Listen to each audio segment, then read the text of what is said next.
एखादी गोष्ट जी आपल्याला नॅचरली मिळाली आहे ती आपण खूप गृहीत धरतो किंवा ग्रँटेड धरतो. ते मी आवर्जून उल्लेख करेन 20-20-20च्या रूल्सचा. प्रत्येक 20 मिनिटांनी अलार्मच सेट करून ठेवा आपल्या फोनवर आणि तुम्हाला 20 आणि म्हणजे जस्ट हा स्क्रीन सोडून दुसऱ्या स्क्रीनकडे बघायचं हे प्लीज करू नका. Just look at something which is far away from you. काचबिंदू आणि मोतीबिंदूत फरक काय? लांबचा तर तो मोतीबिंदू असू शकतो आणि जर जवळचा नंबर खूप पटपट चेंज व्हायला लागला तर तो काचबिंदू सुद्धा असू शकतो. अजून एक टेक्निक आहे की तुम्ही जर तुमच्या आय स्पेशलिस्टचा सल्ला घेतला तर ते तुम्हाला टिअर ड्रॉप्स प्रिस्क्राईब करतात, ज्याला आम्ही आर्टिफिशियल टिअर्स म्हणतो. चष्म्यापेक्षा कॉन्टॅक्ट लेन्स बेटर आहे? नाही, असं नाही आहे. डोळ्यांचं आरोग्य आपल्याला कायम ठेवायचं तर आपल्या ताटात असे कुठले 3 पदार्थ हवेत? डोळ्यातून पाणी येतंय किंवा डोळे लवकर टायर्ड व्हायला लागलेत, थकतायत, कम्प्युटर व्हिजन सिंड्रोम. ओके, ह्याला आता हे नावच दिलेलं आहे आपण कारण डायबिटीसमुळे जर डोळ्यात रक्तस्राव झाला असेल. डोळ्यांचे व्यायाम केल्यानं नंबर कमी होतो. डोळ्यांमध्ये आपण मस्कारा लावतो, ब्रँडेड काजळ वापरतो किंवा काय काय गोष्टी वापरतो, तर याचा आपल्या डोळ्यांवर कसा परिणाम होतो? एका प्लेटमध्ये पाणी घे आणि मग त्यात डोळा हे कर, बुडव आणि मग ब्लिंक कर.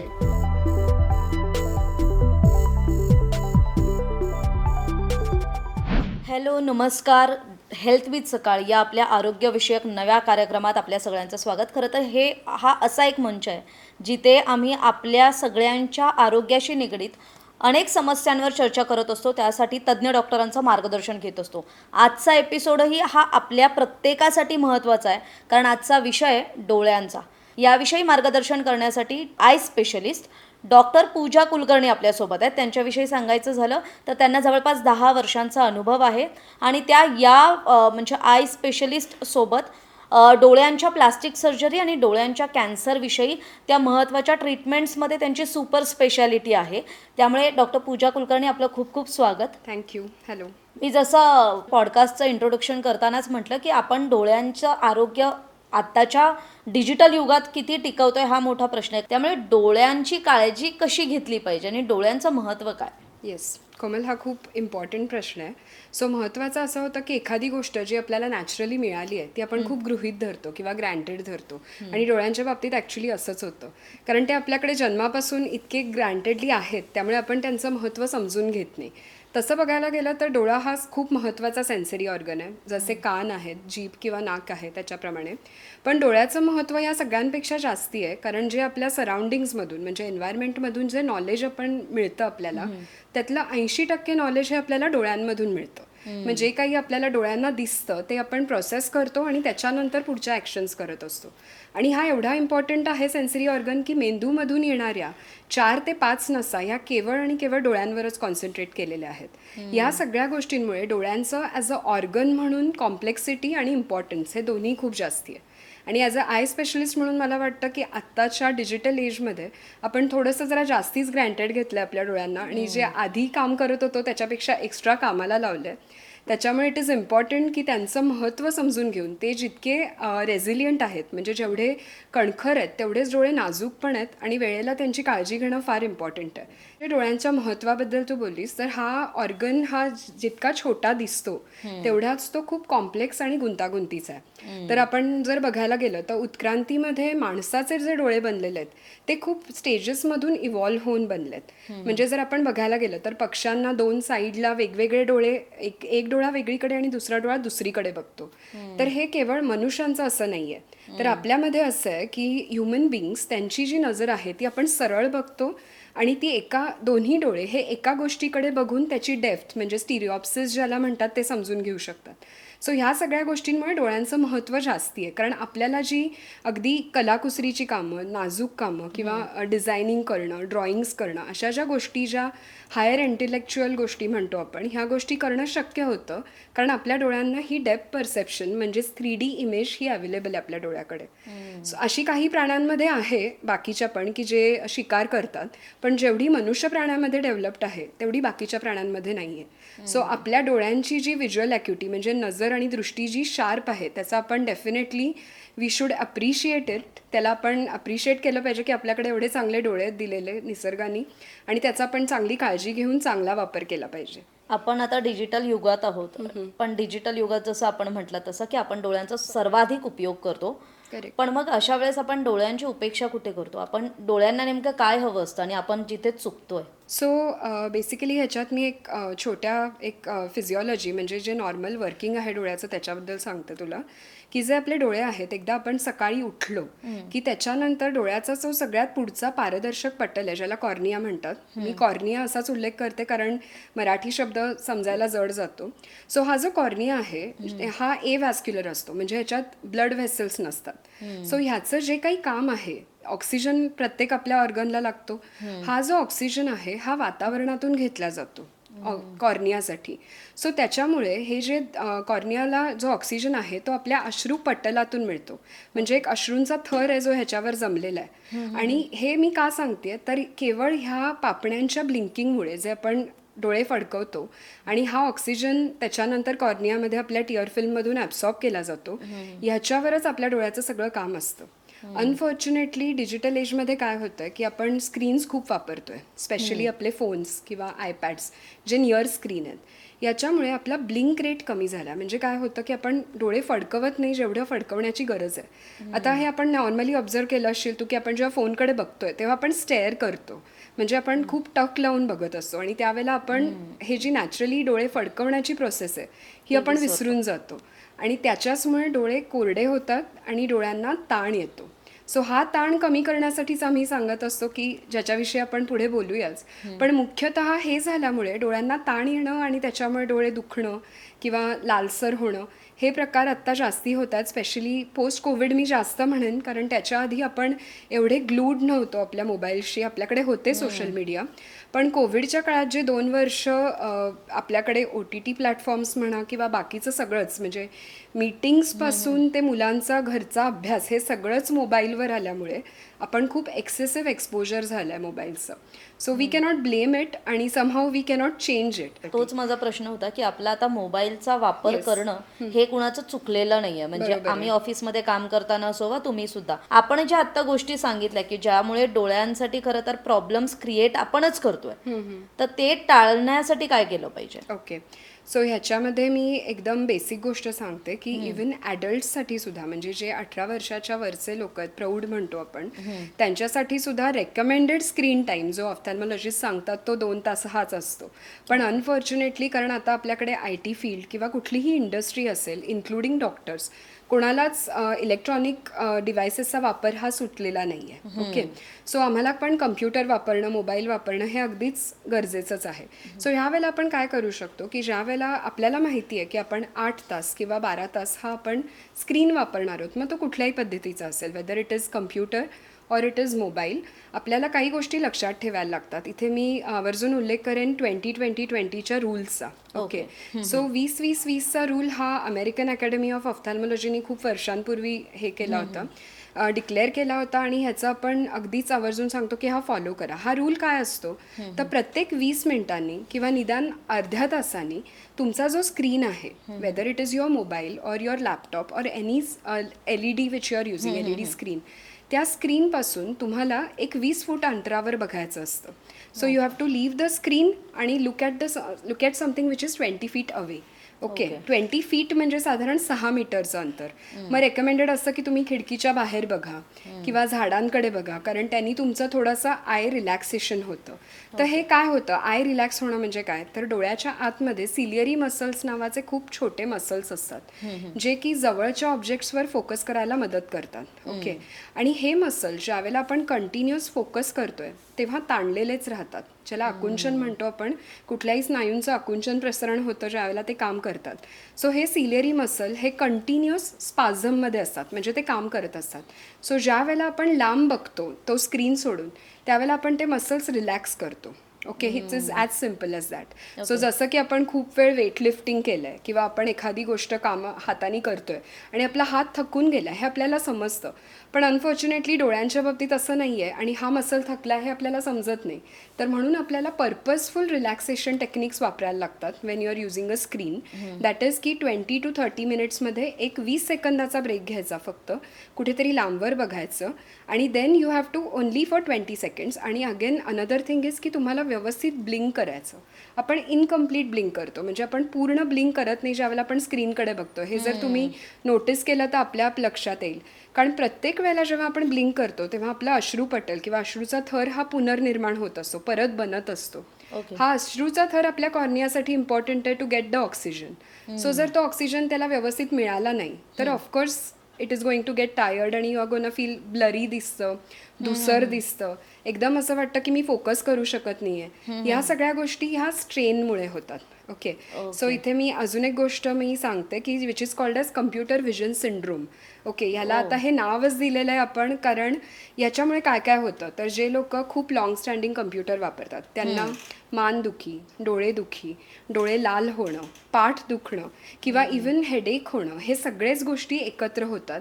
याशिवाय सगळ्यात अगदी एक अनफॉर्च्युनेटली अजून एक गोष्ट होते ती म्हणजे झोप न लागणं. ओके, सो ह्या सगळ्या गोष्टी कंबाईन म्हणायला गेलो तर त्याला कम्प्युटर व्हिजन सिंड्रोम असं म्हणतात. सो ह्या सगळ्याच अवॉइड करण्यासाठी रिलॅक्सेशन टेक्निक इम्पॉर्टंट आहे. सो मला आपल्या सगळ्या व्ह्युअर्सला आवर्जून सांगायचं की तुम्ही 20-20-20चा रूल फॉलो करा. सो प्रत्येक 20 मिनिटांनी अलार्मच सेट करून ठेवा आपल्या फोनवर आणि तुम्हाला 20 आणि म्हणजे जस्ट हा स्क्रीन सोडून दुसऱ्या स्क्रीनकडे बघायचं हे प्लीज करू नका. Just look at something which is far away from you. Keep something like a plant, काही असं ठेवून आपण बघू शकतो की ज्यांनी तुमचे डोळे रिलॅक्स होतील. अजून एक टेक्निक आहे की तुम्ही जर तुमच्या आय स्पेशलिस्टचा सल्ला घेतला तर ते तुम्हाला टिअर ड्रॉप्स प्रिस्क्राईब करतात, ज्याला आम्ही आर्टिफिशियल टिअर्स म्हणतो. पण जर तुम्ही हे लॉंग टर्म वापरणार असाल तर आवर्जून आम्ही सांगतो की प्रिझर्वेटिव्ह फ्री वापरा, कारण प्रत्येक औषधामध्ये हे औषध तयार करताना प्रिझर्वेटिव्ह वापरलं जातं आणि जर आपण तेच औषध विथ प्रिझर्वेटिव्ह खूप लॉंग टर्म वापरलं तर त्यांनी डोळ्यावर दुष्परिणाम होण्याचे चान्स असतात. त्यामुळे whenever you are using this तेव्हा डॉक्टरांचा सल्ला घ्या आणि लॉंग टर्म वापरणार असाल तर प्रिझर्वेटिव्ह फ्रीच ड्रॉप्स वापरा. हे पण मला सांगायचं आहे, कारण ओव्हर द काउंटर हे ड्रॉप्स मिळतात. मग ते ग्लिसरीन वगैरे वापरतात? सो ॲक्च्युली ग्लिसरीन आहे हे it is not healthy to use, म्हणजे हे सगळ्यांनाच माहिती आहे की ते फक्त टिअरिंग कॉज करतं, म्हणजे अश्रू आणतं डोळ्यामध्ये. अजून एक गोष्ट आहे म्हणजे ओव्हर द काउंटर आपल्या मेडिकल शॉप्समध्ये आर्टिफिशियल टिअर्स मिळतात. ज्यावेळेला तुम्हाला अर्जन्सी आहे की आपले डोळे दुखतात स्क्रीन टाईममुळे, आपल्याला माहिती आहे की खूप ताण आलाय, झोप नाही झाली आहे, त्यावेळेपुरते तुम्ही घेऊ शकता. पण ज्यावेळेला तुम्हाला माहिती आहे की तुमचं काम हे स्क्रीनशी संबंधित आहे, जे की आपण अवॉइड नाहीच करू शकत, त्यावेळेला तुम्ही डॉक्टरांशी बोलून असे ड्रॉप्स घ्यायला पाहिजेत की जे प्रिझर्वेटिव्ह फ्री आहेत. अनदर थिंग मी अजून एक मेन्शन करेन की हे कुठलेही ड्रॉप्स डोळ्याचे, weather it is artificial tears असतील, अँटीबायोटिक्स असतील, हे कुठलेही ड्रॉप ह्याला शेल्फ लाईफ असतं. सो एक्सपायरी डेट ही वेगळी असते आणि शेल्फ लाईफ वेगळं असतं. एक्सपायरी डेट जी बॉक्सवर लिहिली असते, शेल्फ लाईफ म्हणजे ज्या दिवशी तुम्ही हे ड्रॉप उघडाल त्या दिवशी आपल्याला त्याच्यावर तारीख लिहायची असते आणि हे कंपल्सरी 1.5 महिन्यात यूज करून टाकून द्यायचे असतात. Even if you don't finish it you have to throw it. याचं रिझन असं आहे की हे प्रिझर्वेटिव्ह फक्त 1.5 महिन्याच काम करतं आणि जर आपण त्याच्यापेक्षा जास्ती वापरले तर डोळ्यांची ॲलर्जी होणं किंवा डोळ्यांना चुरचुरणं आणि त्याच्यामध्ये कधी कधी इन्फेक्शन होणं, कारण तिथे ऑटोमॅटिक मायक्रोबियल ग्रोथ होते. सो हे पण पॉसिबल आहे. कारण मी हे का सांगितलं, कारण माझ्याकडे असे खूप पेशंट्स येतात की जे सांगतात आमच्याकडे घरी कुठले तरी ड्रॉप अवेलेबल होते, डोळा लाल झाला आणि आम्ही ते ड्रॉप्स टाकले आणि त्याच्याने अजून लाल झाला, असं सुद्धा होतं. कारण हे ड्रॉप्स कधीतरी वर्षापूर्वी दिलेले असतात, कोणाला तरी आई वडिलांना किंवा कुठल्या तरी रिझनसाठी कोणाला तरी प्रिस्क्राईब केलेले असतात आणि अननेसेसरीली जर आपण ते यूज केले विदाऊट सीइंग की ते कधी ओपन केलेत तर ह्याचा प्रॉब्लेम धोका. येस, ही खूप महत्त्वाची माहिती होती खरं तर, की आपण आपल्या कुठल्याही प्रॉडक्ट्सवरची म्हणजे औषधांची पण असेल तर आपण एक्सपायरी डेट बघतो पण आपण शेल्फ लाईफ नाही बघत. तर हे खूप फार इम्पॉर्टंट आहे. खूप महत्त्वाचा पॉईंट होता हा. पुढचा प्रश्न हाच आहे की आता आपण डिजिटल युगातल्या खरं तर गोष्टींबद्दल बोलतोय, पण आत्ता आपल्याकडे ज्या ओपीडीमध्ये केसेस येत असतील, काय प्रॉब्लेम्स आहेत आत्ताचे? ओके, नॉर्मली 40च्या एजमध्ये जवळचा दिसण्याचा प्रॉब्लेम येतो आणि हा सगळ्यांनीच एक्सपिरियन्स केला आहे. सो हा प्रॉब्लेम कसा होतो की आपले जे सेम सिलियरी मसल्स असतात, जे अकोमोडेशन म्हणजे फोकस करणं जवळच्या गोष्टींवर, तर हे कमी होतं जसं जसं आपलं वय वाढतं. त्याच्यामुळे आपल्याला जवळच्या गोष्टी ज्या पर्टिक्युलर डिस्टन्सला दिसायच्या त्या दिसत नाहीत. सो आपल्याला त्या लांब घ्याव्या लागतात. तू बघितलं असशील काही मोठ्या माणसांना असं ऍडजस्ट करताना. येस, सो ते फोकल लेंथ ऍडजस्ट करतात आपली, कारण त्यांना त्या डिस्टन्सला दिसत नाही ज्या डिस्टन्सला 14 इंच आपण म्हणतो आयडियली वाचणं तिथे दिसत नाही. सो त्याला म्हणतात प्रेसबायोपिया, जो 40चा चष्मा. ओके, सो त्या काळामध्ये तुम्ही डोळे चेक करणं गरजेचं आहे आणि जर तुम्ही ऑफकोर्स तुम्ही स्क्रीन यूज करत असाल, कम्प्युटर्स वापरत असाल तर कदाचित थोडासा अलीकडे येऊ शकतो, म्हणजे 37-38 वयामध्ये सुद्धा. सो त्यावेळेला तुम्ही एक सल्ला घेणं फार गरजेचं आहे. म्हणजे इन्स्टेड ऑफ जस्ट कॉम्पन्सेटिंग किंवा ते ॲडजस्ट करण्याच्या ऐवजी, कारण आपण आपल्या डोळ्यांना एक स्ट्रेस देतो अननेसेसरी. ओके. सो त्यामुळे तुम्ही त्यावेळेला चेक करू शकता. अनदर की ज्यावेळेला तुम्ही हे चेक करायला जाल 40शीमध्ये, त्यावेळेला एक खूप इम्पॉर्टंट गोष्ट आहे ती म्हणजे डोळ्यातलं प्रेशर, ज्याला काचबिंदू किंवा ग्लॉकोमा म्हणतात. जसं आपलं ब्लड प्रेशर असतं तसंच डोळ्यातलं प्रेशर वाढू शकतं, ओके. ज्याच्यामुळे आपली जी ऑप्टिक नर्व आहे म्हणजे डोळ्याची नस त्याला डॅमेज होतो आणि हा लक्षात येत नाही. जसं आपल्याला दिसत नाही आहे कॅट्रॅक्ट जेव्हा होतो लोकांना मोतीबिंदू वयानुसार, तर त्यावेळेला पटकन कळतं की अरे आपल्याला धुसर दिसतंय. पण ग्लॉकोमा हा सायलेंट किलर म्हणतो आम्ही त्याला. सो हा लक्षात येत नाही. त्यामुळे 40शी नंतरच्या प्रत्येक माणसाने आपल्या डोळ्यांचं प्रेशर वर्षातून एकदा चेक करून घेणं गरजेचं आहे. सो दिस इज इम्पॉर्टंट की 40शी नंतर तुम्ही एकदा तरी वर्षातून डोळे चेक करून घ्या. डॉक्टर, आता आपण जे बोललात त्यामध्ये एक उल्लेख आला काचबिंदू. तर काचबिंदू आणि मोतीबिंदूत फरक काय? ओके, सो काचबिंदू आणि मोतीबिंदू ह्या कम्प्लिटली डिफरंट गोष्टी आहेत. त्याची नावं मराठीमध्ये थोडीशी सिमिलर साऊंड करतात म्हणून गोंधळ होतो.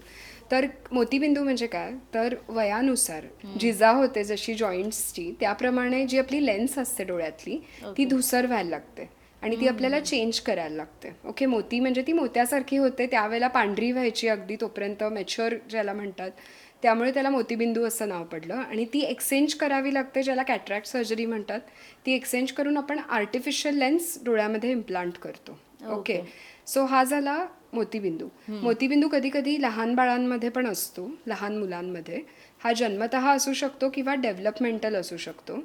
कारण जर आईला रुबेला नावाच्या व्हायरसचा डिसीज असेल, आता थोडासा रेअर झाला आहे, किंवा काही कारणाने प्रेग्नन्सीमध्ये काही प्रॉब्लेम झाले आहेत, किंवा जे डेव्हलपमेंटल म्हणतो तो त्या लोकांना होतो ज्यांना खूप लवकर डायबेटीज झाला आहे, किंवा काही ड्रग्ज दिल्या गेलेत जसं की स्टिरॉइड्स, ज्याचे साईड इफेक्ट्स असतात, हे डोळ्यावर मोतीबिंदू कॉज करू शकतात लवकर. ओके, सो हा मोतीबिंदू ज्याची ट्रीटमेंट आहे लेन्स काढणं, ते ड्रॉप्सनी बरं होत नाही. मी परत एकदा इथे सांगेन आवर्जून, कारण खूप लोकांचे असे गैरसमज असतात की ड्रॉप्सनी मोतीबिंदू बरा होतो. तर मोतीबिंदू ड्रॉप्सनी बरा होत नाही. ती लेन्स काढावी लागते आणि दुसरी लेन्स घालावी लागते. ओके, आता काचबिंदू काय असतं, तर डोळ्यातलं जे प्रेशर आहे, डोळ्यामध्ये काही लिक्विड असतात ज्याचं प्रेशर असतं जे पर्टिक्युलर एक 20च्या आत लागतं. ओके, सो ते जर प्रेशर वाढलं, जसं आपलं ब्लड प्रेशर वाढतं तसं, तर काचबिंदू होतो. कारण ह्या प्रेशरमुळे डोळ्याची जी नस आहे, ज्याला ऑप्टिक नर्व म्हणतात, त्यावर प्रेशर येऊन त्यातल्या ज्या नस म्हणजे काही सूक्ष्म नसा असतात त्यांचा लॉस होतो, किंवा त्या म्हणजे हे पावतात, त्याला लॉसच म्हणता येईल आपल्याला, नष्ट होतात, लोप पावतात. आणि त्याच्यामुळे आपल्या दृष्टीतली जी स्पष्टता आहे ती कमी होते. आणि अगदी खूप पुढे गेल्यावर नंतरच आपल्याला कळतं की आपल्याला खूपच कमी दिसायला लागलं. सो म्हणून याला सायलेंट किलर म्हणतात, कारण हे लवकर कळत नाही. पण यापैकी कुठल्याही गोष्टीकडे म्हणजे काचबिंदू असो वा मोतीबिंदू असो, आपण जर दुर्लक्ष केलं तर पुढे काय धोका असतो? सो मोतीबिंदूमध्ये धोका असा आहे की तो मोतीबिंदू खूप पुढे जाऊन, म्हणजे त्याला मॅच्युअर म्हणतात, मॅच्युअर कॅट्रॅक्ट होऊन त्याच्यामध्ये पुढे कधी कधी त्याच्यामुळे सुद्धा काचबिंदू होऊ शकतो डोळ्यामध्ये. ओके, आणि असं पण होऊ शकतो की तो मोतीबिंदू आतल्यात फुटू शकतो आणि तो एवढा पुढे जाऊ शकतो की आपल्याला परत ती नजर आणता पण येत नाही, असं पण होऊ शकतं. काचबिंदूमध्ये सेम गोष्ट आहे, ती एवढी आपली नजर कमी होते की आपल्याला फक्त टनेल व्हिजन, म्हणजे जसं घोडा एका स्ट्रेट बघतो, अगदी छोट्या आपण बोगद्यातून बघतोय, टनेलमधून बघतोय, एवढीच आपली नजर राहते. सो इतका सिरियस परिणाम आहे. त्याच्यामुळे 40शी नंतर आपलं प्रेशर चेक करणं इम्पॉर्टंट आहे. कारण काचबिंदू हा सोप्या पद्धतीने ट्रीट करता येतो, म्हणजे त्याला काही ड्रॉप्स देता येतात जे आपलं प्रेशर मॅनेज करू शकतात. अगदीच जर मॅनेज करण्यासारखं नसेल तर आता खूप ॲडव्हान्स सर्जरी झाल्यात की ज्याच्यामध्ये अगदी छोटे छोटे डिव्हाइस डोळ्यात ठेवले जातात आणि ज्याच्यामुळे प्रेशर मॅनेज केलं जातं. ओके, सो त्यामुळे आपण काचबिंदू अगदी व्यवस्थित प्रमाणे ट्रीट करू शकतो, ज्याला ग्लॉकोमा म्हणतात इंग्लिशमध्ये, आणि मोतीबिंदूला कॅट्रॅक्ट म्हणतात. सो या दोन्ही डिफरंट गोष्टी आहेत. ओके, आता आपण मोतीबिंदू काचबिंदू बद्दल बोललो, पण आपल्या सगळ्यांच्या, आता माझ्या डोळ्यावरही चष्मा आहे, बरोबर, नंबर आहे. बरोबर. एक तर पहिला प्रश्न पडला की म्हणजे जोपर्यंत मी जॉबला नव्हते, म्हणजे जसं ऑफिस जॉईन केलं त्यानंतर महिन्याभरात मला चष्मा लागला. एक तर कळत नाही नंबर कसा लागतो, बरोबर. आणि दुसरी गोष्ट, नंबर हा कायम वाढतच जातो का? म्हणजे आता जो डोळ्यावरचा चष्मा आहे तो निघू शकतो का? म्हणजे त्यासाठी काही आहे का आता टेक्नॉलॉजी? ओके, सो तुझा पहिला प्रश्न होता की नंबर येतो कसा आपल्याला. सो त्याच्यामध्ये कसं आहे की मायोपिया आणि हायपरमेट्रोपिया या दोन एकदम सोप्या संकल्पना आहेत आणि एक प्रेस बायोपिया जे मी ऑलरेडी सांगितलं 40शीचा. सो मायोपिया जो आहे त्याला आपण दूरदृष्टी दोष म्हणतो, म्हणजे की आपल्याला लांबचं दिसत नाही. तर हे एकदम ह्याचे मल्टीफॅक्टोरियल आहे अगेन, म्हणजे खूप फॅक्टर्स असतात. पहिला फॅक्टर असतो जेनेटिक्स, म्हणजे जर तुमच्या आई वडिलांना मायोपिया असेल तर थोडेसे चान्सेस वाढतात, एक 20 ते 25% मुलांना नंबर येण्याचे. ओके. दुसरा फॅक्टर आहे की तुमचं जवळचं काम खूप वाढलं आहे, म्हणजे जवळचं जे आपण लिहिणं म्हणतो, लिखाण असेल, वाचन असेल आणि स्क्रीन, फक्त स्क्रीन नाही, ह्या तिन्ही गोष्टी. त्याशिवाय तुमच्या आउटडोर ॲक्टिव्हिटीज कमी झाल्यात, जे मी मगाशी मेन्शन केलं की आपण आउटडोरला उन्हाचं एक्सपोजर म्हणा किंवा ह्या सगळ्याच गोष्टी कमी झाल्यात. तर ह्या अशा मल्टीफॅक्टोरियल गोष्टींमुळे आपल्याला चष्मा लागतो, जो की मायोपिया आहे. आणि हायपरमेट्रोपिया जो की प्लस नंबर आहे, याच्यामध्ये डोळ्यांचा जो कॉर्निया आहे, कॉर्निया किंवा जी डोळ्यांची एक लेंथ असते ज्याला ॲक्झियल लेंथ म्हणतात, थोड्याशा डिटेल्ड कन्सेप्ट आहेत त्यामुळे मी जास्त डिटेल्समध्ये जात नाही, पण डोळ्यांची लांबी म्हणू शकतो जी कमी झाली किंवा जास्त झाली. जर जास्त झाली तर मायोपिया होतो, ज्याला ॲक्झियल मायोपिया म्हणतात, आणि जर कमी असेल म्हणजे शॉर्ट ॲक्झियल लेंथ असेल तर त्याच्यामुळे हायपरमेट्रोपिया होऊ शकतो. ओके. सो डोळ्यांच्या स्ट्रक्चरमध्ये जन्मतः चेंज असू शकतो किंवा ह्या बाकीच्या सगळ्या फॅक्टर्समुळे एन्व्हायरमेंटच्या चेंज होऊ शकतो. सो एकदा चष्मा लागला तर आपल्याला कसं कळेल की आपल्या डोळ्यांना ताण येतोय, डोळ्यातून पाणी येतंय किंवा डोळे लवकर टायर्ड व्हायला लागलेत, थकतायत, लाल होत आहेत, ह्या सगळ्या गोष्टींमुळे. सो त्यावेळेला जाऊन आपण डोळे चेक करणं हे इम्पॉर्टंट आहे, बरोबर आहे. त्याच्यानंतर डोळे एकदा आपण चेक केले की आपल्याला चष्मा सिलेक्ट करणं हा खूप एक मोठा फॅक्टर असतो, बरोबर आहे. आपल्यासाठी चष्मा कसा सिलेक्ट करायचा, तर शक्यतो आम्ही सांगतो जेव्हा तुम्हाला पहिला चष्मा आहे त्यावेळेला तो शक्यतो मोठाच घ्या, म्हणजे तुम्हाला एकदा सवय होईल. कारण अगदी छोटी गोष्ट आहे की आपण चष्म्याची फ्रेम जरी चेंज केली तरी पण आपल्याला डिफरन्स जाणवतो की अरे मला काहीतरी वेगळं दिसतंय किंवा मला नीट दिसत नाही आहे, स्पेशली जे प्रोग्रेसिव्ह चष्मा वापरतात. सो इथे अजून एक गोष्ट मी सांगते की 40शीच्या चष्म्याचे 2 प्रकार असतात, ज्याला बायफोकल म्हणतात आणि प्रोग्रेसिव्ह म्हणतात. ओके. दोन्हीचा फरक. दोन्हीमध्ये फरक असा, बायफोकल म्हणजे एक खाली काच असते ज्याला आपण खिडकी म्हणू शकतो की जिथून जवळचं दिसतं आणि वरच्या काचेतून लांबचं दिसतं. सो 2 फोक आहे, अगदी जसं नाव सजेस्ट करतं तसं. पण जो प्रोग्रेसिव्ह असतो त्याच्यामध्ये मल्टिपल फोकस असतात, म्हणजे कसं की दूरचा चष्मा, आता तुला ड्रायव्हिंग करायचं पण आहे, तुला कम्प्युटर पण वापरायचं आहे आणि तुला लिखाण पण करायचं आहे. सो तुझ्या तिन्ही गोष्टींमध्ये तुझी नजर चांगली राहिली पाहिजे, बरोबर आहे. सो म्हणून प्रोग्रेसिव्ह चष्म्याचा निर्माण झाला. सो ह्याच्यामध्ये आपल्याला समोरून दिसत नाही की काचेमध्ये काही खिडक्या आहेत, पण ह्या आतून बनवलेल्या असतात. ओके. सो ज्यावेळेला प्रोग्रेसिव्ह चष्मा लोक निवडतात त्यावेळेला सुद्धा इनिशियली तुम्ही मोठी फ्रेम घ्या हे आम्ही सांगतो, कारण ह्याला ॲडजस्ट व्हायला थोडासा वेळ लागतो. ओके. सो कारण कसं आहे की लांब तुम्ही फक्त डोळ्याच्या पोझिशन्सवरून चेंज करता. ओके. म्हणजे तुमच्या डोळ्याच्या पोझिशनवरून तुमचे कॉरिडोर्स चेंज होतात, आम्ही त्याला कॉरिडोर म्हणतो. याच्यामध्ये एक प्रोग्रेसिव्ह कॉरिडोर नावाचा एक शब्द आहे, म्हणजे की जिथून शिफ्ट होतं की अचानक तुम्ही लांबचं बघताय, मग तुम्ही मधलं बघताय जे कम्प्युटरचं, आणि मग तुम्ही जवळचं बघताय. ओके. सो हा ॲडजस्ट व्हायला थोडासा वेळ लागतो, पण तुम्हाला कधी कधी प्रोग्रेसिव्ह चष्मा वापरताना आत्ता मला साईडचं जसं दिसतंय, आपल्याला समोर बघताना पण साईडचं दिसतं, तेवढं कधी कधी दिसत नाही, तुम्हाला मान वळवावी लागते. किंवा जेव्हा तुम्ही प्रोग्रेसिव्ह चष्म्याची फ्रेम चेंज करता त्यावेळेला पण तुम्हाला ॲडजस्ट व्हायला वेळ लागतो. सो हे गोष्टी काही लक्षात ठेवायच्या की आपल्याला जे कम्फर्टेबल असेल, एकदा तुम्ही कम्फर्टेबल झालात की यू कॅन यूज, अगदी कॉस्मेटिकली छान दिसतील अशा फ्रेम्स आपण वापरू शकतो. पण जेव्हा चष्मा आपण फ्रेम्स बदलतो तेव्हा कधी कधी असं होतं, नंबर तर सेम असतो पण फ्रेम बदललं की अचानक ही जमीन जी खाली आहे जे एका विशिष्ट अंतरावर ती अचानक जवळ दिसायला लागते. बरोबर. किंवा मग ते प्रॉब्लेम्स कशामुळे येतात? ते का होतात, कारण जेव्हा आपण फ्रेमलेस चष्मा वापरतो त्यावेळेला अचानक जे आपल्याला चष्म्याचा नंबर आहे तिथून आपण न नंबर असलेल्या स्पेसमध्ये कट होते ती एकदम. ओके. सो ती अचानक कट झाल्यामुळे जी आपल्याला ज्या डिस्टन्सला दिसायला पाहिजे त्यापेक्षा जवळ दिसू शकते. ओके. किंवा ती जस्ट फ्रेम, जर तू फुल फ्रेम वापरत असशील आणि तू अचानक फ्रेमलेसला शिफ्ट झालीस तर त्या शिफ्टमुळे हा फरक पडतो, कारण आपला व्हिज्युअल फील्ड म्हणतो आपण एक, की जेवढं फील्ड आपल्याला दिसतं त्या फील्डमध्ये फरक पडतो. सो त्याच्यासाठी मग अजून एक रेकमेंडेशन असतं की आम्ही कॉन्टॅक्ट लेन्स वापरू शकता तुम्ही, जर तुम्हाला ते फील्ड व्यवस्थित हवं असेल तर. ओके. आणि तुझा प्रश्न होता की चष्मा घालवता येतो का परमनंटली. सो त्याच्यासाठी रिफ्रॅक्टिव्ह सर्जरीज म्हणजे लॅसिक आणि त्याच्याबरोबर अजून मल्टिपल सर्जरीज आहेत ज्यांनी चष्म्याचा नंबर कमी करता येतो. आणि आता अगदी 40शीचा नंबर सुद्धा कमी करता येणार सर्व लॅसिक आहे. म्हणजे डोळ्यांचं शास्त्र एवढं पुढे गेलं की आमच्याकडे असे मल्टिपल प्रकारचे लेझर्स आहेत की ज्याच्याने हा नंबर कमी होऊ शकतो. ओके. पण हा परमनंटली तू अजून एक विचारलंस की प्रोग्रेस होतो का नेहमी, तर सुरुवातीला हा नंबर वाढतो. जर आपल्याला लागला हा वयाच्या 10व्या वर्षी किंवा 12व्या वर्षी, तर युजली डॉक्टर्स सांगितलेलं तू ऐकलं असशील की जोपर्यंत तुमची हाईट वाढते तोपर्यंत कधी कधी नंबर वाढतो. याचं कारण असतं डोळ्याची आयबॉलची लेंथ वाढते. ओके, जे मी मगाशी सांगितलं ते. पण हे पण एक कारण असतं. दुसरं कारण असतं की आपला एक पूर्ण आयबॉल डेव्हलप होईपर्यंत नंबर वाढू शकतो. जर तुमचं अचानक जवळचं काम खूप वाढलं, स्क्रीन टाईम वाढला, तर नंबर वाढू शकतो.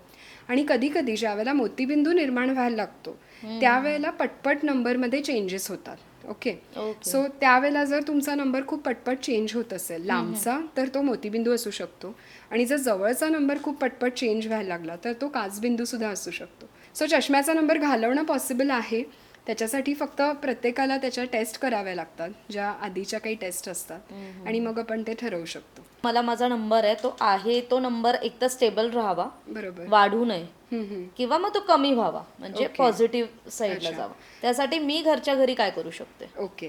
सो कुमल, नंबर अगदी कमी होईलच असं आपण सांगू नाही शकत, कारण याच्याबद्दल रिसर्च फार नाही आहेत. पण तुम्ही जर पूर्ण पोषक आहार घेतलात, ओके, तर तुमचा नंबर स्टेबल राहायला मदत होते, कारण तुमची डोळ्याची ओव्हरऑल हेल्थ चांगली राहते. ओके. दुसरी गोष्ट, मी जे रिलॅक्सेशन टेक्निक सांगितलं की डिजिटल आय स्ट्रेन अवॉइड केला, आपण जर 2020चा रूल फॉलो केला तर तुमचा नंबर वाढण्याचं प्रोग्रेशन थोडंसं कमी होऊ शकतं डेफिनेटली. ओके.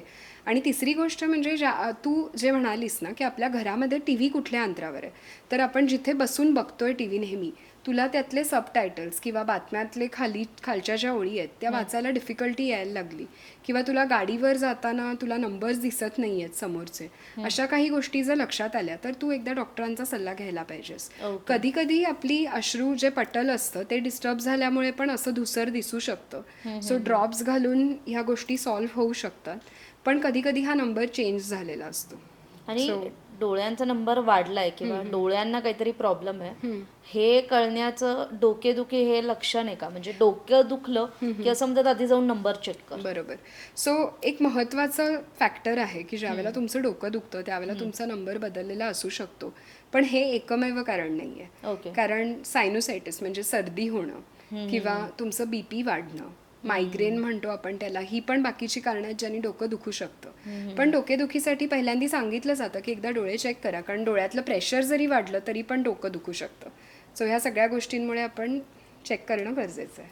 खरं तर हे आता जो पुढचा प्रश्न आहे त्याच्याबद्दल आपण थोडंसं या पॉडकास्टच्या सुरुवातीला बोललो आहे, पण मला असं वाटतं की आपण पुन्हा एकदा सांगावं की जी रेग्युलर आय चेकअप आहे ते म्हणजे ते कधी केलं जावं? आम्ही इयरली वन्स सांगतो. ओके. सो वर्षातून एकदा मोठ्या माणसांसाठी डोळे चेक केलेच पाहिजेत. 40 नंतर एकदा प्रेशर चेक केलं पाहिजे, आणि त्याशिवाय तुमचा डोळ्याचा नंबर चेक केला पाहिजे.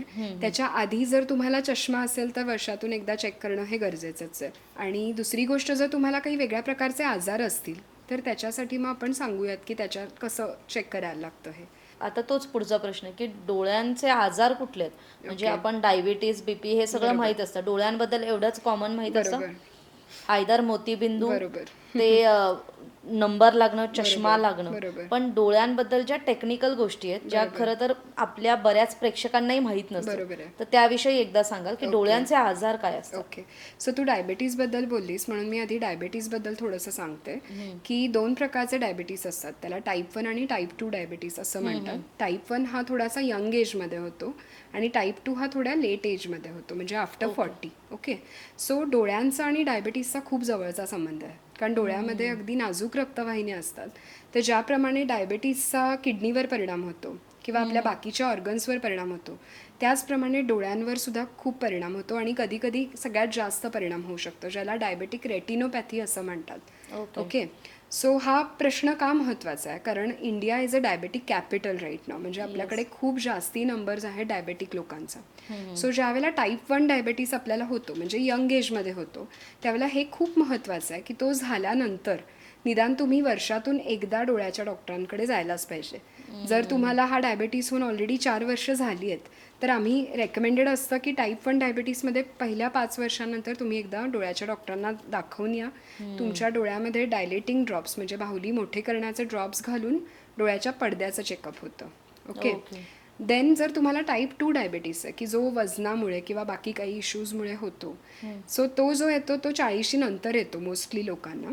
त्यामध्ये तुम्ही झाल्या वर्षातून एकदा तरी जायला पाहिजे डोळ्याच्या डॉक्टरांकडे आणि सेम डायबेटिक रेटिनोपॅथीचं चेकअप करून घेतलं पाहिजे. सो डायबिटीसमुळे जर डोळ्यात रक्तस्राव झाला असेल किंवा डोळ्याच्या पडद्याला सूज आली असेल तर मग डॉक्टर सांगतात की तुम्हाला कधी कधी परत येऊन चेकअप करायला पाहिजे. ओके. मग त्याच्या वेगवेगळ्या ट्रीटमेंट्स असतात की डोळ्यामध्ये काही वेळेला इंजेक्शन्स दिल्या जातात किंवा लेझर केलं जातं किंवा काही वेळेला सर्जरी लागू शकते. ओके. सो ह्या सगळ्या गोष्टी डायबिटीसच्या खूप इम्पॉर्टंट आहेत. त्यामुळे जर तुम्हाला डायबिटीस असेल तर दरवर्षी डोळे चेक करणं इम्पॉर्टंट आहे.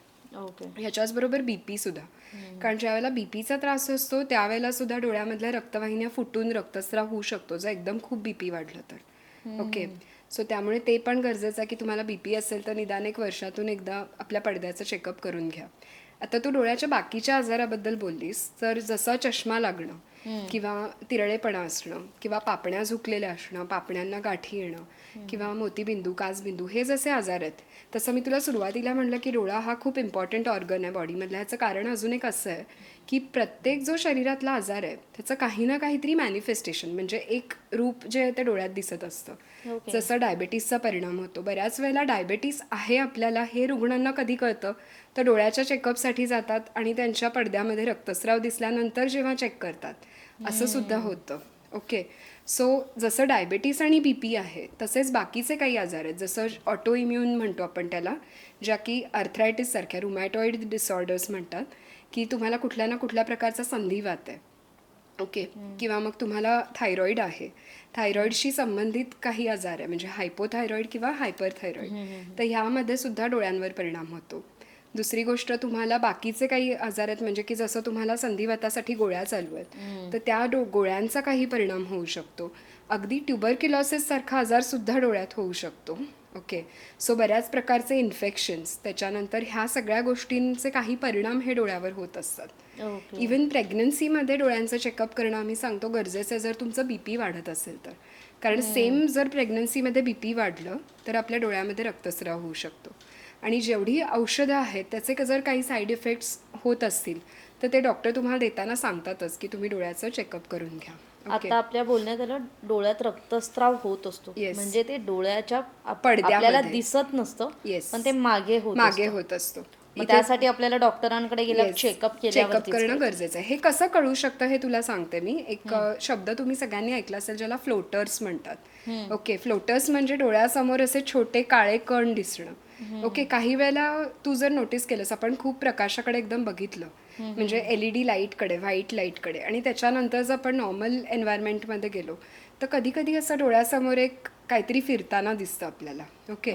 सो ह्याला फ्लोटर म्हणतात. हा नॉर्मली एखाद दुसरा फ्लोटर असू शकतो प्रत्येकाच्या डोळ्यामध्ये, किंवा जर तुम्हाला मायोपिया असेल म्हणजे जर तुमचा नंबर असेल मायनस नंबर ज्याला आपण म्हणतो, तर हे फ्लोटर्स असू शकतात. पण जर अचानक ह्या फ्लोटर्सची संख्या वाढली म्हणजे तुम्हाला जर डोळ्यासमोर खूप काळी वर्तुळं दिसायला लागली, काळे असे डास फिरताना दिसायला लागले असं तत्सम धुरासारखं, तर तुम्हाला कळू शकतं की तुमच्या डोळ्यामध्ये रक्तस्राव झाला आहे, स्पेशली डायबेटिक पेशंट्सला. ओके. सो हे गरजेचं आहे समजणं. जर हे फ्लोटर्स तुमच्या डोळ्यात ऑलरेडी असतील नंबर असताना तर मग काही इश्यू येत नाही त्याला, म्हणजे ते तुम्ही फक्त ऑब्झर्व करू शकता. त्याला काही मेडिकल ट्रीटमेंट आपण देऊ शकतो ज्यांनी ते टेम्पररी कमी पण करता येतात. ओके. सो हा प्रॉब्लेम मग येत नाही त्याच्यामध्ये. आणि असं आहे की आपले थोडे डोळे दुखायला लागले किंवा डोळ्यांमध्ये थोडंसं अनइझी वाटायला लागलं की आपल्याकडे एक पद्धत असते, आपण केमिस्टकडे जातो आणि सांगतो की मला डोळ्यांचं जरा ड्रॉप द्या. ओके. कारण मला डोळे असे अनइझी होते किंवा काय, आणि ते आपल्याला देतात. बरोबर. पण हे कितपत धोक्याचं आहे की असं करावं का म्हणजे? ओके. सो जर ते फार्मासिस्ट म्हणजे त्यांना त्यांचं नॉलेज चांगलं असेल तर ते तुम्हाला नॉर्मल टिअर ड्रॉप्स देतील जे की ओके आहेत यूज करायला. पण कुठल्याही प्रकारचं अँटीबायोटिक आणि स्पेशली स्टिरॉइड्सचे ड्रॉप्स हे ओव्हर द काउंटर दिल्या जातात, हे चुकीचं आहे. कारण जर तुमच्या डोळ्यामध्ये काही गेलं असेल किंवा तुमच्या डोळ्याला तुमचा जो कॉर्निया आहे, जो पुढचा पटल आहे, त्याला अल्सर नावाचा कुठला आजार झाला असेल तर तो वाढू शकतो जर आपण असे कुठलेही ड्रॉप्स वापरले तर. स्पेशली शेतकऱ्यांमध्ये ह्या इंजुरीज जास्ती होतात. सो आम्ही शेतकरी किंवा कामगार लोक ह्यांना अगदी आवर्जून सांगतो की तुम्ही असे कुठलेही ड्रॉप्स घेऊन घालू नका, कारण that can actually worsen the condition. Okay okay. So त्याच्यामुळे ते गरजेचं आहे. डोळ्यांमध्ये आपण मस्कारा लावतो, आपण बरोबर. खूप सारे म्हणजे नॅचरल काजळ पण हल्ली, पूर्वी जे काजळ मिळायचं जे घरी बनायचं आणि आजकाल आपण ब्रँडेड काजळ वापरतो किंवा काय काय गोष्टी वापरतो, तर याचा आपल्या डोळ्यांवर कसा परिणाम होतो? ओके, हा छान प्रश्न आहे ॲक्च्युली. कारण सगळ्यांनाच म्हणजे पूर्ण मेकअपमध्ये डोळ्याचा मेकअप हा फार इम्पॉर्टंट आहे. कारण आपले डोळे हे पूर्ण आपले एकदम अट्रॅक्ट करू शकतात सगळ्या गोष्टींना, पर्सनॅलिटी एक चांगली दिसते. सो मेकअप करणं हे वाईट नाही आहे, पण तुम्ही ज्यावेळेला डोळ्याचा मेकअप करताय त्यावेळेला लेबल नसलेल्या कुठल्याही गोष्टी खरेदी करू नका. थोडंसं ब्रँडेड कॉस्मेटिक्स आम्ही सांगतो की जे आय सेफ आहेत. ओके. तर हे कसं ओळखायचं, तर काही काही लोकांचे डोळे खूप सेन्सिटिव्ह असतात, म्हणजे थोडंसं जरी काजळ लावलं तरी पाणी येऊ शकतं डोळ्यातून, चुनचुनतो. चुणचुणतात. तर तुम्ही ते काही केमिकल्स असतात ज्याला BAK असं म्हणतात, बेन्झाईल अल्कोनियम क्लोराईड, किंवा मायका आणि टाल्क हे जे पावडरमध्ये असतात, हे जे आपण चेहऱ्याला लावतो, असे काही केमिकल्स असतात जे डोळ्याच्या ह्याच्यात पण असतात. आणि फिनॉक्सिबेन्झोन नावाचं एक केमिकल आहे जे की मस्कारामध्ये असतं. ओके. ह्या सगळ्यांनी थोडं इरिटेशन होऊ शकतं डोळ्याला. सो बेस्ट गोष्ट अगेन एक्सपायरी डेट, आणि स्पेशली एक्सपायरी डेट बघून ते डिस्कार्ड करणं इम्पॉर्टंट आहे ना, की तुमच्याकडे एक आहे आणि चालू आहे, अजून शिल्लक आहे, तर ते वापरत राहायचं, ही गोष्ट चुकीची आहे. सगळ्यात महत्त्वाची गोष्ट, आपला मेकअप हा पर्सनलाइज्डच असला पाहिजे. दुसऱ्या कोणाची तरी काजळ किंवा आयलायनर घेऊन लावायचं नाही. ही खूप इम्पॉर्टंट गोष्ट आहे, कारण इन्फेक्शन होऊ शकतं त्याच्यामुळे. तिसरी गोष्ट की डोळ्याची जी वॉटर लाईन आहे म्हणजे खाली, तिथे काजळ लावायची फार सवय असते सगळ्यांना, तर आम्ही रेकमेंड करतो की तिथे नाही लावलं पाहिजे. कारण ते थोडंसं बाहेरच्या साईडला लावलं पाहिजे. याचं कारण असं असतं की तिथे तेल ग्रंथी असतात डोळ्यातल्या, ज्याला मेबोमियन ग्लँड्स म्हणतात, ऑइल सिक्रेटिंग ग्लँड्स, तर त्या ब्लॉक होऊ शकतात आणि त्याच्यामुळे तुम्हाला अचानक एक पडदा आल्यासारखं धुसर दिसू शकतं. सो अगेन जरी आपण लावलं, कारण कधी कधी आपल्याला फंक्शनला लावावंसं वाटू शकतं, त्यावेळेला रात्री झोपताना हा सगळा मेकअप व्यवस्थित काढून झोपणं फार महत्त्वाचं आहे. So you should never sleep with your makeup on. Okay, हे डोळ्यांसाठी पण आणि स्किनसाठी पण इम्पॉर्टंट आहे. आणि ह्याच्यासाठी डोळ्यासाठी सेफ असलेले आपल्याकडे केमिकल्स आहेत की ज्याला मायसलर वॉटर किंवा ऑइल्स म्हणतात, क्लिन्झिंग ऑइल्स, ते आपण वापरू शकतो. किंवा पेट्रोलियम जेली, जर डोळ्याच्या बाहेरच्या बाजूला असेल तर पेट्रोलियम जेलीनी सुद्धा हा मेकअप निघू शकतो. सो मेकअप काढूनच झोपलं पाहिजे. आणि हे मी जे काही केमिकल्स सांगितले, हे नसलेले शक्यतो तुम्ही डोळ्याचे प्रॉडक्ट्स घ्या. दुसरी गोष्ट, जर तुम्ही कॉन्टॅक्ट लेन्स वापरत असाल तर त्याच्यासाठी सेफ असलेलेच प्रॉडक्ट्स बघून घ्या, हे महत्त्वाचं आहे. म्हणजे चष्म्यापेक्षा कॉन्टॅक्ट लेन्स बेटर आहेत? नाही, असं नाही आहे, कारण कॉन्टॅक्ट लेन्समध्ये पण खूप कॉम्प्लिकेशन्स होऊ शकतात. सो जर मी ते तुला असं सांगितलं की कॉन्टॅक्ट लेन्समध्ये प्रकार असतात वेगवेगळे. काही असतात ज्या डेली डिस्पोजेबल असतात, म्हणजे जर तू अगदी ऑकेजनली कार्यक्रमाला जाताना कॉन्टॅक्ट लेन्स वापरणारस तर तू डेली डिस्पोजेबल कॉन्टॅक्ट लेन्स वापरू शकतेस. म्हणजे ती एक दिवस वापरायची आणि फेकून द्यायची. ओके, काढून टाकण्यासाठीचा पिरियड तो आहे 8 तास. ओके, कारण ज्या वेळेला लेन्स असते ही आपल्या कॉर्नियावर बसते, जे मी तुला सुरुवातीला सांगितलं की तो हवेतून ऑक्सिजन घेतो आपल्या टिअर फिल्ममधून, आणि जर तो ऑक्सिजन हा पूर्ण ब्लॉक होणार आहे. ओके, जेव्हा तू कॉन्टॅक्ट लेन्स लावतेस. सो त्याच्यामुळे 8 तासाच्या वर ती वापरायची नाही, पहिली गोष्ट. सगळ्यात महत्त्वाची गोष्ट, कॉन्टॅक्ट लेन्स घालून अजिबात झोपायचं नाही, ही सगळ्यात महत्त्वाची गोष्ट आहे. ओके, कारण जर तुम्ही कॉन्टॅक्ट लेन्स घालून झोपलात तर त्याचे अतिशय वाईट दुष्परिणाम होऊ शकतात. इन्फेक्शन होऊ शकतं, डोळा खूप लाल होऊ शकतो, ती लेन्स तिथे चिकटून अल्सरसुद्धा होऊ शकतो डोळ्याला. ओके, तिसरी महत्त्वाची गोष्ट, कॉन्टॅक्ट लेन्सबरोबर एक सोल्युशन येतं, एक बॉटल्स असतात, त्या रेकमेंडेड सोल्युशननीच त्या वॉश करायच्या. ओके, आणि प्रत्येक 2 दिवसांनी हे सोल्युशन चेंज करायचं असतं. ओके, त्याच्या केसमध्येच त्या ठेवायच्या असतात, जी केस असते कॉन्टॅक्ट लेन्सची, कुठेही कुठल्याही डबीत पाण्यामध्ये नाही. ओके, नळाच्या पाण्याने अजिबात धुवायच्या नाही, कारण त्यामुळे अमिबा नावाचं एक इन्फेक्शन होण्याचा खूप रिस्क असते. सो त्या सोल्युशननीच धुवायच्या. हात स्वच्छ धुवायचे काढताना किंवा घालताना. ते सोल्युशन थोडंसं घ्यायचं, त्या सोल्युशननी जरी तिथे डू नॉट रब लिहिलेलं असतं पण तरीसुद्धा थोडंसं रब करून क्लीन करूनच त्या डबीत ठेवायच्या, आणि कंपल्सरी 8 तासच वापरायच्या. जर तुम्हाला एक्सटेंडेड वेअर अशा एक वेगळ्या मिळतात, त्याला कधी कधी 12 तास वापरू शकतो आपण, पण अदरवाईज 8 तासापेक्षा जास्ती वापरायच्या नाही. सो रेकमेंडेड सोल्युशननी जसं आपण लेन्स धुतो त्याच्याबरोबर हे पण इम्पॉर्टंट आहे की त्याची एक्सपायरी डेट असते. सो जशा 1 दिवसाच्या असतात तशा 1 महिन्याच्या असतात, 1 वर्षाच्या असतात, आणि त्या कंपल्सरी ज्या रेकमेंडेड जेवढा यूज दिलेला आहे तेवढ्याच वापरायच्या आणि डिस्कार्ड करायच्या. ओके, काही लोकांना ट्रीटमेंटसाठी म्हणून रात्री लेन्स घालायला दिल्या जातात, पण हे खूप रेअर आहे. त्याच्यामुळे रात्री कंपल्सरी लेन्स घालून झोपणं हे नाहीच, हे कम्प्लीट नो आहे. ओके. बोलतोय म्हणजे डोळ्यांविषयी, डोळ्यात जर घाण वगैरे गेली तर आपल्याला असं सांगितलं जातं, म्हणजे आई येऊन सांगते, आजी सांगते की एका प्लेटमध्ये पाणी घे आणि मग त्यात डोळा हे कर, बुडव आणि मग ब्लिंक कर. ओके. मग ओके. म्हणजे त्याचं काय आहे, त्याच्या मागचं सायन्स आहे त्याला? नाही आहे, ॲक्च्युली नाही आहे. म्हणजे आय नो की आपल्या काही लोकांना असं वाटेल की हे, पण हे चुकीचं आहे. कारण आपल्या डोळ्यामध्ये जो एक pH असतो प्रत्येक गोष्टीला, तू ऐकलं असशील ॲसिडिक. सो आपल्या टिअर फिल्मचा एक pH असतो आणि जर आपण असा डोळा पाण्यात बुडवला तर त्यांनी ते पूर्ण डिस्टर्ब होऊ शकतो. आणि दुसरी गोष्ट म्हणजे even if you are using RO water, आपल्याला माहिती नाही की त्याच्यामध्ये कितपत प्युरिटी आहे. ओके. सो डोळा तुम्ही पापण्या बंद करून नॉर्मल कोल्ड वॉश करू शकता. ओके. डोळ्याच्या हायजीनसाठी काही वेळेला आम्ही जॉन्सन्स बेबी शॅम्पू किंवा स्पेशल सोल्युशन देतो की ज्यांना आय लॅशेसला कधी कधी इन्फेक्शन होतात किंवा कोंडा तिथे पडून त्याच्यामुळे इन्फेक्शन्स होतात, तर त्याला वेगळे सोल्युशन दिल्या जातात क्लीन करण्यासाठी. पण हे वाटीमध्ये किंवा बशीत डोळा घेऊन धुणं हे चुकीची कन्सेप्ट आहे. जर तुम्हाला असं वाटतच असेल काहीतरी टोचतंय, तर पहिली गोष्ट डोळ्याला जास्ती हात लावायचा नाही आणि डोळा जास्त चोळायचा नाही, हे सगळ्यात महत्त्वाचं. कारण चोळून आपण जास्त प्रॉब्लेम क्रिएट करतो. सो जर आपल्याला वाटलं की खूप खाज येते, तर आम्ही सांगतो तुम्ही हे जे आपली डोळ्याच्या साईडला बोन्स आहेत तिथे तुम्ही असं करून स्क्रॅच करू शकता. डोळ्यावर डायरेक्ट स्क्रॅच करणं हे खूप चुकीचं आहे, कारण त्यांनी सूज वाढते डोळ्यातली, त्यांनी आपण जास्ती इन्फ्लमेशन कॉज करतो.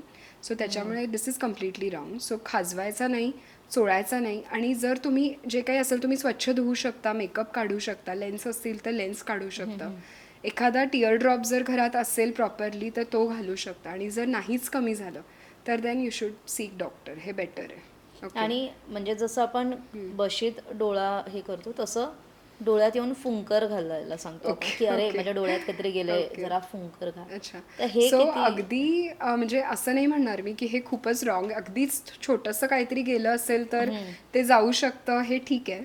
पण असे खूप आपल्या गावांमध्ये अशा काही पद्धती आहेत की जे डोळ्यातलं काही गेलेलं काढतात, लोखंडाचे कण किंवा छोटासा किडा.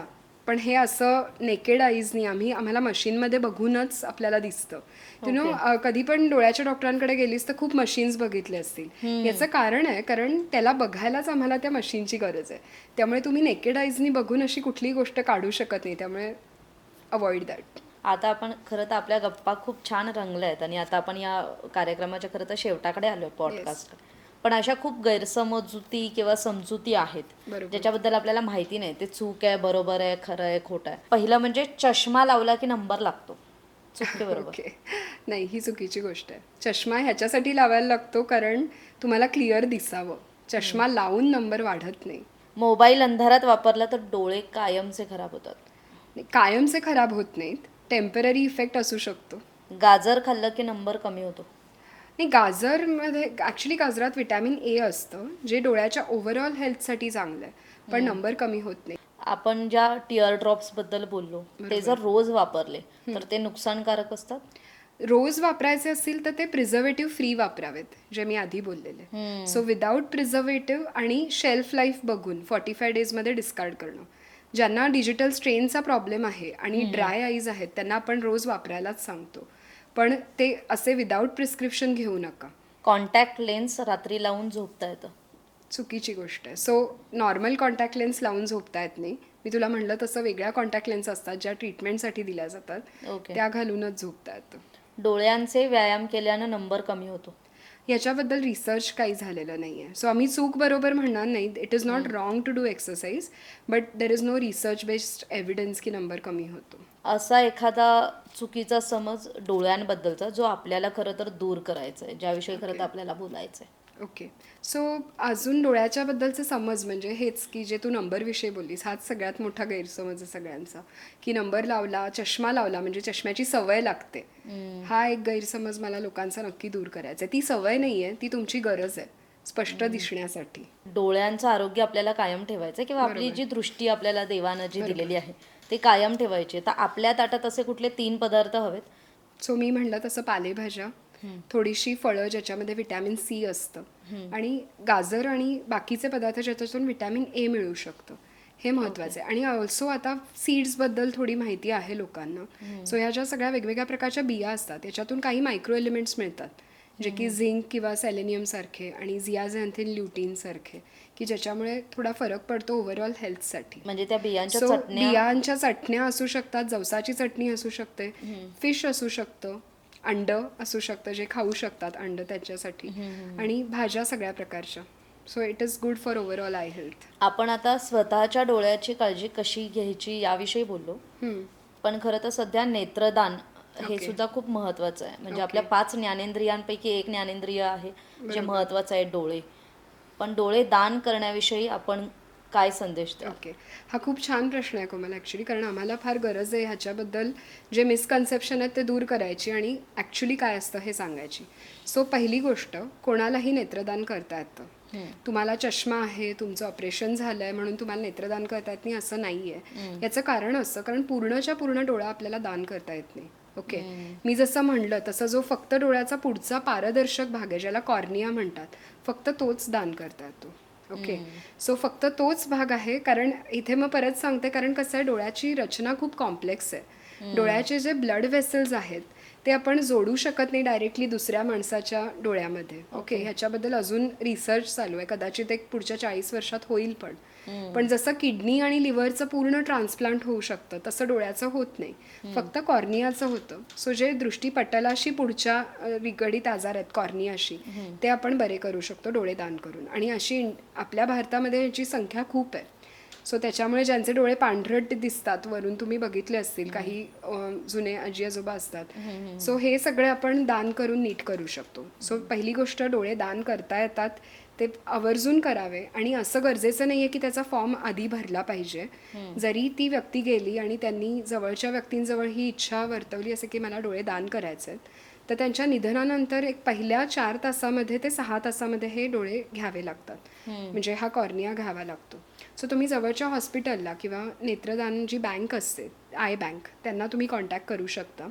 याच्यामध्ये एक गोष्ट मी आवर्जून सांगेन की त्यावेळेला जिथे ही डेड बॉडी असते तिथला AC किंवा फॅन हा बंद ठेवायला पाहिजे. आणि दुसरी गोष्ट, पापण्या बंद करायला पाहिजे. ओके, हे का गरजेचं आहे, कारण त्या कॉर्नियाला तो ड्राय होऊ शकतो आणि मग तो दानासाठी तेवढा परफेक्ट राहत नाही, त्याला सूज येऊ शकते. ओके, हे घेतल्यानंतर अजून वाटतं लोकांना की काही वेगळं दिसेल का, तर पापण्या बंद करतो आपण डोळे घेतल्यानंतर, त्यामुळे वेगळं विचित्र काही दिसत नाही. ओके, पहिल्या 6 तासातच घेणं गरजेचं आहे. दुसरी गोष्ट, खूप चांगली गोष्ट आहे, मी पहिल्यांदा तुला बोलले तसं, की ह्याच्यामध्ये ब्लड वेसल्स नाही आहेत डोळ्याच्या कॉर्नियामध्ये. त्याच्यामुळे ब्लड ग्रुप मॅच करणं किंवा बाकी काही गोष्टी ब्लड टेस्ट करणं ह्या गरजेच्या नसतात. जर HIV किंवा हिपॅटायटिस सारखे काही आजार नसतील तर आपण कॉर्निया घेऊन हा कुठल्याही माणसाला बसवू शकतो. सो ही सगळ्यात चांगली गोष्ट.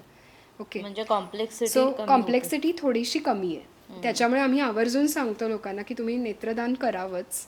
ओके, आणि ह्याची गरज आहे आपल्याला, आपल्याकडे कॉर्नियाज कमी आहेत.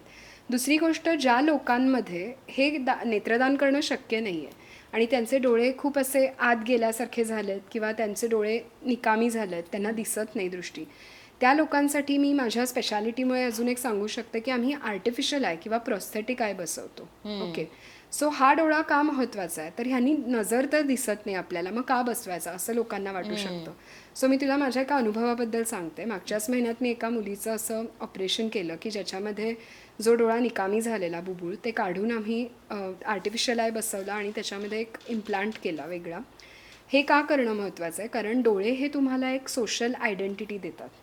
तुमचे डोळे तुमच्या आयडेंटिटीसाठी खूप महत्त्वाचे आहेत. आणि अनफॉर्च्युनेटली जर कोणाला एखादा डोळा नसेल तर तो आपल्याला जर कॉस्मेटिकली, फक्त फॉर कॉस्मेटिक पर्पज, आणि दुसरी गोष्ट म्हणजे काही फिजिओलॉजिकल खोबणी व्यवस्थित राहण्यासाठी घालावा लागतो. तर ह्या मुलीला शाळेमध्ये तिचा एक डोळा नव्हता म्हणून तिला बुलिंग केला जायचं, म्हणजे मुलं चिडवायची, तिने शाळेत जाणं बंद केलं, तिने घरीच राहायची, आईबाबांशी नीट बोलायची नाही.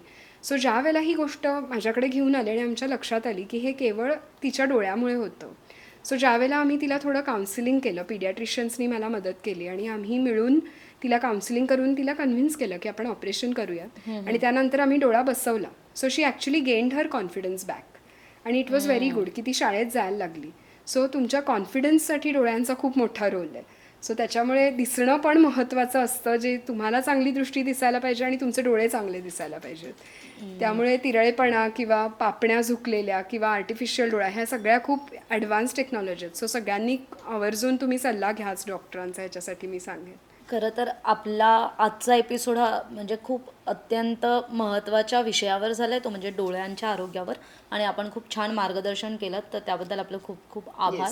Thank you so much. मी तुमच्या सगळ्यांचे पण खूप आभार मानते इथे मला बोलवल्याबद्दल. तर डोळ्यांचं आरोग्य कसं राखायचं? खरं तर डोळे ही अशी गोष्ट आहे जी आपल्याला जगाची दृष्टी दाखवते. जग नेमकं कसं आहे, जगातलं सौंदर्य आपण या डोळ्यांनी बघतो. त्यामुळे या डोळ्यांची काळजी घेणं किती गरजेचं आहे ते सांगण्याचा हा प्रयत्न होता. त्यामुळे यापुढे सुद्धा आपली नजर किंवा आपली दृष्टी, आपल्याला काही प्रॉब्लेम आला तर डॉक्टरांकडे जायला विसरू नका.